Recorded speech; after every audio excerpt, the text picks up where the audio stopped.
ലേവ്യ പുസ്തകം അധ്യായം 24. യഹോവ പിന്നെയും മോശയോട് അരുളി ചെയ്തത് എന്തെന്നാൽ, ദീപങ്ങൾ നിത്യം കത്തിക്കൊണ്ടിരിക്കേണ്ടതിന് ഇസ്രായേൽ മക്കൾ നിലവിളക്കിന് ഇടിച്ചെടുത്ത തെളിവുള്ള ഒലിവെണ്ണ നിന്റെ അടുക്കൽ കൊണ്ടുവരണമെന്ന് അവരോട് കൽപ്പിക്കാം. സമാഗമന കൂടാരത്തിൽ സാക്ഷ്യത്തിന്റെ തിരശ്ശീലയ്ക്ക് പുറത്ത് വൈകുന്നേരം മുതൽ രാവിലെ വരെ കത്തേണ്ടതിന് അഹരോൻ അത് യഹോവയുടെ സന്നിധിയിൽ നിത്യം ഒരുക്കി വെക്കണം. ഇത് തലമുറ തലമുറയായി നിങ്ങൾക്ക് എന്നേക്കുമുള്ള ചട്ടമാകുന്നു.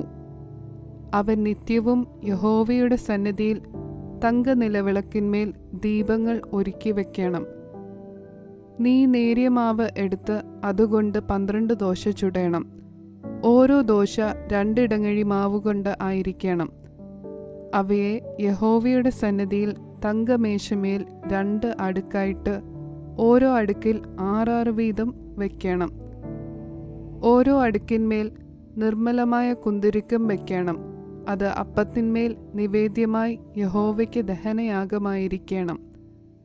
അവൻ അത് നിത്യനിയമമായിട്ട് ഇസ്രായേൽ മക്കളോട് വാങ്ങി ശബത്ത് തോറും യഹോവയുടെ സന്നിധിയിൽ നിരന്തരമായി അടുക്കി വെക്കണം. അത് അഹരോനും പുത്രന്മാർക്കും ഉള്ളതായിരിക്കണം. അവർ അത് ഒരു വിശുദ്ധ സ്ഥലത്ത് വെച്ച് തിന്നേണം. അത് അവന് ശാശ്വതാവകാശമായി യഹോവയുടെ ദഹനയാഗങ്ങളിൽ അതിവിശുദ്ധമാകുന്നു. അനന്തരം ഒരു ഇസ്രായേല്യ സ്ത്രീയുടെയും ഒരു മിസ്രയീമ്യന്റെയും മകനായ ഒരുത്തൻ ഇസ്രായേൽ മക്കളുടെ മധ്യേ പുറപ്പെട്ടു.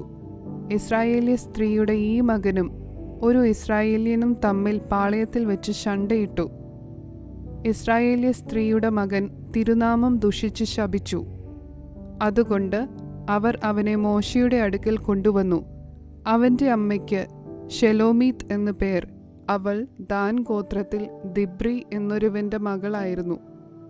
യഹോവയുടെ അരുളപ്പാട് കിട്ടേണ്ടതിന് അവർ അവനെ തടവിൽ വെച്ചു. അപ്പോൾ യഹോവ മോശയോട് അരുളി ചെയ്തത്, ശപിച്ചവനെ പാളയത്തിന് പുറത്തു കൊണ്ടുപോക. കേട്ടവരെല്ലാവരും അവന്റെ തലയിൽ കൈവച്ച ശേഷം സഭയൊക്കെയും അവനെ കല്ലെറിഞ്ഞു കൊല്ലേണം. എന്നാൽ ഇസ്രായേൽ മക്കളോട് നീ പറയേണ്ടത് എന്തെന്നാൽ, ആരെങ്കിലും തന്റെ ദൈവത്തെ ശപിച്ചാൽ അവൻ തന്റെ പാപം വഹിക്കും. യഹോവയുടെ നാമം ദുഷിക്കുന്നവൻ മരണശിക്ഷ അനുഭവിക്കണം. സഭയൊക്കെയും അവനെ കല്ലെറിയണം.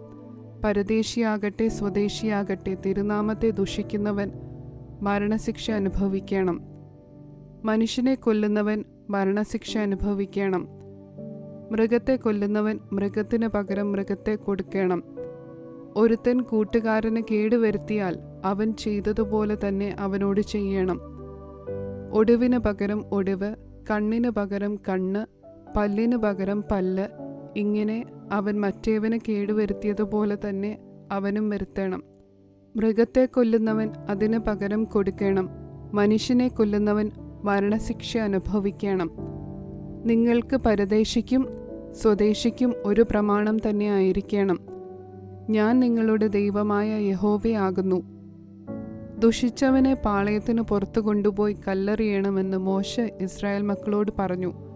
യഹോവ മോശയോട് കൽപ്പിച്ചതുപോലെ ഇസ്രായേൽ മക്കൾ ചെയ്തു.